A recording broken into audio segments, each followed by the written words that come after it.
जो कुछ सिग्नल्स हमको अभी मिलते हैं कि ये और एस्केलेशन होगा। जब तक जस्टिन ट्रूडो उधर प्राइम मिनिस्टर है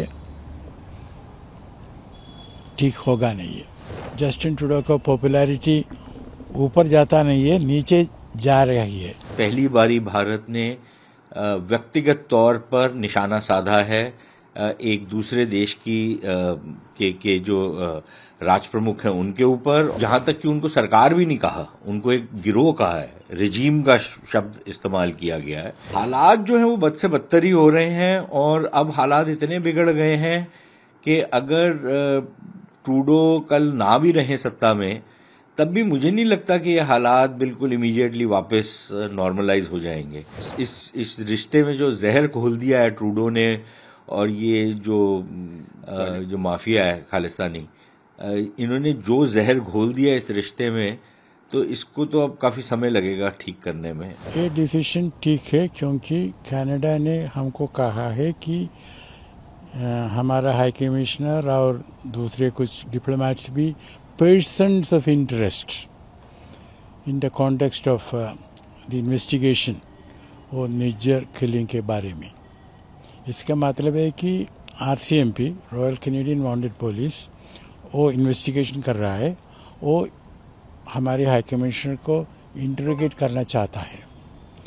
ये ठीक नहीं है, इसलिए हमने ये निश्चय लिया उनको रिकॉल करने के लिए। लेकिन वो कनाडा ने कहा है कि हाई कमिश्नर और दूसरे डिप्लोमेट्स भी, उसका मतलब है कि हाई कमिश्नर के बिना दूसरे डिप्लोमेट्स को भी इंटरोगेट करना वो चाहते हैं, है ना।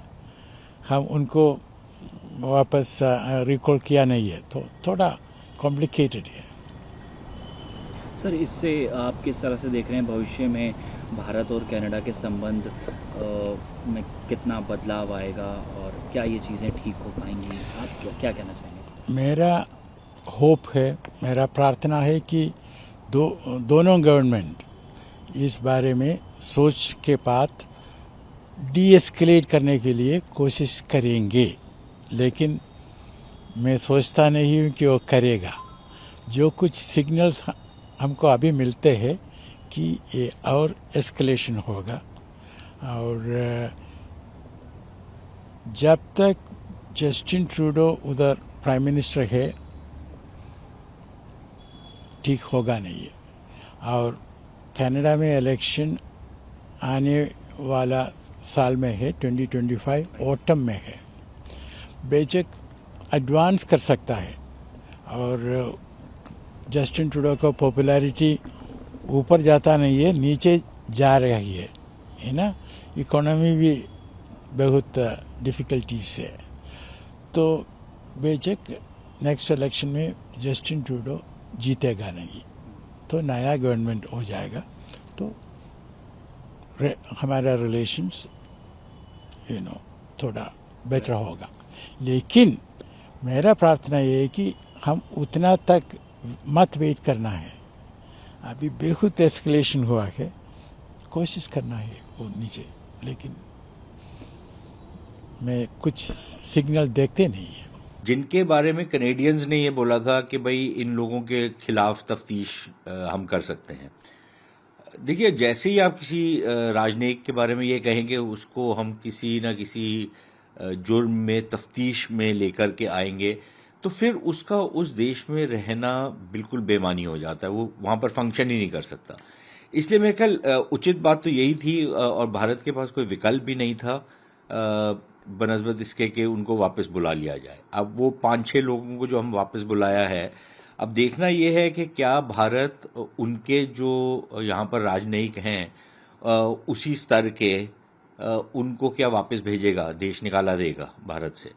तो पहली चीज़ तो ये देखने वाली होगी। ये जो बातें होती हैं कि जी हमने एक वक्तव्य जारी कर दिया है और वक्तव्य में हमने ये बोल दिया कि हम भी कुछ करेंगे, कर सकते हैं वगैरह वगैरह, वो अपनी जगह बातें ठीक है, लेकिन जब तक कुछ करते नहीं है तब तक हमको मालूम नहीं होगा कि हमने कोई कड़ी कार्रवाई की है।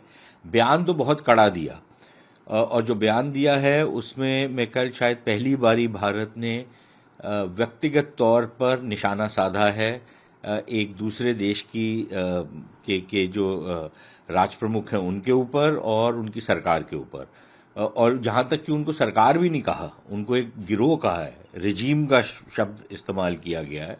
तो वो तो बहुत कड़ी जो जो रिएक्शन है वो बहुत कड़ा है, लेकिन रिएक्शन के साथ कुछ एक्शन भी होना चाहिए।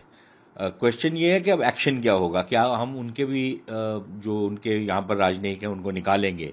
तो मेरे ख्याल हालात जो हैं वो बद से बदतर ही हो रहे हैं, और अब हालात इतने बिगड़ गए हैं कि अगर ट्रूडो कल ना भी रहे सत्ता में, तब भी मुझे नहीं लगता कि ये हालात बिल्कुल इमीडिएटली वापस नॉर्मलाइज हो जाएंगे। मेरे ख्याल ये जो इसमें इस रिश्ते में जो जहर घोल दिया है ट्रूडो ने, और ये जो माफिया है खालिस्तानी, इन्होंने जो जहर घोल दिया इस रिश्ते में, तो इसको तो अब काफ़ी समय लगेगा ठीक करने में, ओवरनाइट तो नहीं होगा। क्योंकि गवर्नमेंट ने जो रिएक्शन दिया कनाडा का जो मूव था एनवॉय के लिए, उन्होंने कहा कि जिस तरीके से पॉलिटिकल गेन कोशिश करी जा रही है, चुनाव भी होंगे, और जिस तरीके से खालिस्तानी हैंड इन ग्लव दिखती है गवर्नमेंट, आपका क्या मानना है कि ये पॉलिटिकल गेन के लिए ही करा गया है?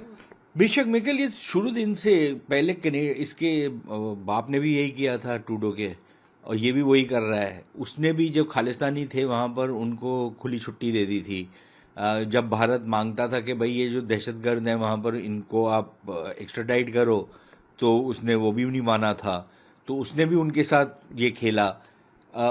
फिर इसने भी यही काम किया है ट्रूडो ने, छोटे ट्रूडो ने। तो अब इशू ये है कि राजनीति तो ज़रूरी है लेकर के आते हैं बीच में, कांटे की टक्कर होती है, तो जो छोटी छोटी कॉन्स्टिट्यूएंसीज होती हैं तो उसमें 500, 1000, 5000 वोट इधर से उधर हो जाए तो सारी खेल ही बदल जाता है। तो वहाँ पर इन लोगों का कुछ लगभग 25-30 कॉन्स्टिट्यूएंसीज में कुछ प्रभाव है, और सारी की सारी जो कनाडा की राजनीतिक दल हैं वो इनको आकर्षित अपनी तरफ करने की कोशिश करते हैं। तो एक तो वो फैक्टर है। और देखिए ये कोई अपनी तरीके की अनोखी बात नहीं है। हर देश में विदेश नीति का, डोमेस्टिक पॉलिटिक्स का एक एंगल होता है। वो तो अपनी जगह बात ठीक है, वो बात समझ में भी आती है। लेकिन हर देश ये कोशिश करता है कि बियॉन्ड अ पॉइंट वो जो आपकी राजनीतिक एंगल जो है वो आपकी कूटनीति के ऊपर असरअंदाज ना हो। लेकिन जहां पर इन्होंने उस चीज को मेरे ख्याल ताक पे रख दिया है, शायद इस करके क्योंकि इनको लगता है कि भारत या तो कुछ कर नहीं सकता, या भारत को अगर हमने खफा कर भी दिया तो हमारे को कोई ज़्यादा चिंता करने की ज़रूरत नहीं है। हम चीन को नहीं कर सकते क्योंकि चीन से तो हम पैसा भी लेते हैं और चीन का प्रभाव भी हमारे ऊपर बहुत ज़्यादा है। लेकिन भारत को हम कर सकते हैं, और भारत को फिर अमेरिका संभाल लेगा, तो हमारे लिए तो एक कॉस्टलेस्ट ऑप्शन है। शायद ये सोच है इनकी। और अब एक तरफ के हमारी राजनीतिक रोटियां भी सेक जाएंगी, दूसरी तरफ हमारे को कोई कॉस्ट भी नहीं पड़ेगा, क्योंकि अमेरिका बहादुर ये इंश्योर करेगा कि भारत बियॉन्ड अ पॉइंट ना जाए। तो अब ये देखना पड़ेगा कि मोदी सरकार क्या करती है, क्या हम और क्या कदम उठाते हैं ताकि इनको जरा दिखाया जाए कि इनकी क्या औकात है।